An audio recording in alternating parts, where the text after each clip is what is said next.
Nama negara Mikronesia mungkin akan terdengar asing di telinga kamu, tapi negara ini benar-benar ada. Bahkan presidennya berdarah Indonesia. Penasaran? Mari simak ulasan selengkapnya dalam video polemik kali ini. Kita mulai dari fakta yang pertama, Mikronesia mayoritas punya keturunan Jepang. Ini karena dulunya Jepang sempat menjajah di masa Perang Dunia Kedua. Jumlah penduduk Mikronesia terbilang sangat sedikit, hanya sekitar 100.000 jiwa. Meski tidak lepas dari pengaruh Jepang, sebagian besar penduduknya tetap penduduk Mikronesia asli dari etnik Polinesia. Etnik yang identik dengan ciri warna kulit coklat dan bertubuh lebih gemuk. Seiring berjalannya waktu, etnik Polinesia berubah menjadi keturunan asli Mikronesia atau etnik Mikronesia. Ditambah berbagai etnik lainnya yang masuk dan mendiami negara ini. Misalnya saja etnik Cukese dari Pulau Cuk yang hampir menguasai 1/2 Mikronesia. Sekitar 48,8% etnik Cukese menjadi penduduk asli. Kemudian sisanya 24,2% merupakan etnik Pompeian, 6,2% etnik Kosraen, 5,2% etnik Yapese, 4,5% merupakan etnik di luar Pulau Yap. Dan Mikronesia juga didiami oleh 1,8% etnik Asia, 1,5% Polinesia, dan 7,8% dari etnik lainnya. Selain dengan Jepang, Spanyol, dan Jerman sempat menguasai negara ini. Jadi untuk urusan agama, sekitar 70% masyarakat Mikronesia menganut agama Kristen, yang lagi-lagi dibawa oleh mereka sampai menyebar dan menjadi agama mayoritas di Mikronesia.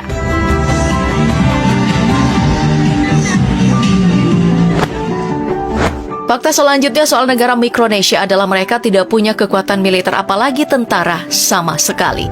Tapi karena negara ini adalah wilayah administratif Perserikatan Bangsa-Bangsa atau PBB dan berada di bawah naungan Amerika Serikat yang notabene-nya adalah negara terkuat di dunia, jadi Mikronesia aman dari serangan negara lain.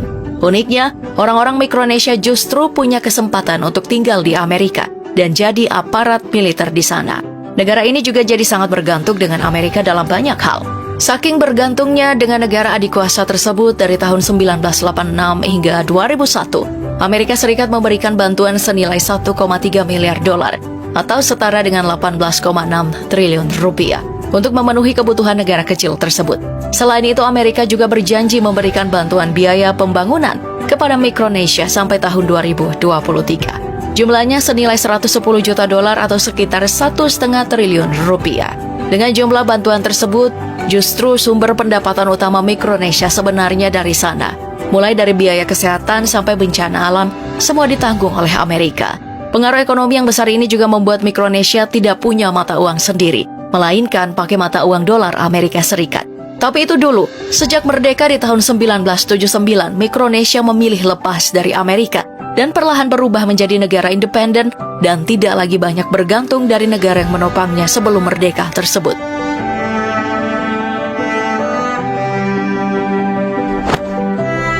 Fakta berikutnya ini mungkin terdengar nyeleneh, tapi di salah satu negara bagian Mikronesia yaitu Pulau Yap, sampai sekarang mereka melakukan transaksi tanpa uang kertas atau logam seperti kebanyakan negara. Dan ini sah alias legal di wilayah mereka. Mereka justru pakai batu yang dalam bahasa setempat disebut rai. Rai ini berupa cakram-cakram batu yang disimpan di depan rumah atau di sepanjang jalan. Sejarah penemuan rai sampai dipakai jadi alat sah pembayaran lumayan panjang dan tidak sesimpel yang dibayangkan. Dulunya orang-orang Pulau Yap menemukan sebuah batu yang indah, kemudian dikumpulkan, dipahat, dan di tengahnya diberi lubang, lalu memberi nama rai pada batu-batu tersebut.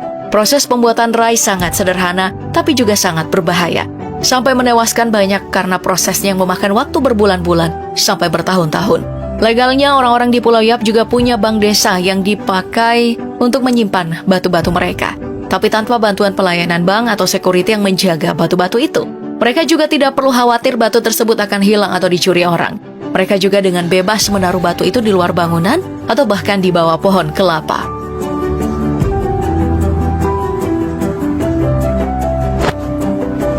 Fakta ketiga, meski segala kebutuhan Mikronesia dulunya dibantu oleh Amerika, justru yang jadi presiden Mikronesia ternyata bukan orang Amerika, melainkan keturunan Indonesia. Namanya Peter Martin Christian. Beliau menjabat presiden Mikronesia untuk periode 2015 hingga 2019. Pak Martin ternyata asli Maluku dan mengaku generasi ketiga. Beliau juga tak lupa dengan asal-usulnya. Pak Martin masih sering berkunjung ke makam-makam leluhurnya di Indonesia. Bahkan pernah bertemu dengan Presiden Jokowi. Silaturahmi sekalian untuk bahas soal kerjasama antar kedua negara di tahun 2018 silam. Pertemuan ini memang sesuatu yang langka. Tapi itu bukan satu-satunya bukti Mikronesia dan Indonesia menjalin kerjasama. Kedua negara ini ternyata sudah saling bekerja sama dan punya hubungan simbiosis mutualisme selama 27 tahun lamanya.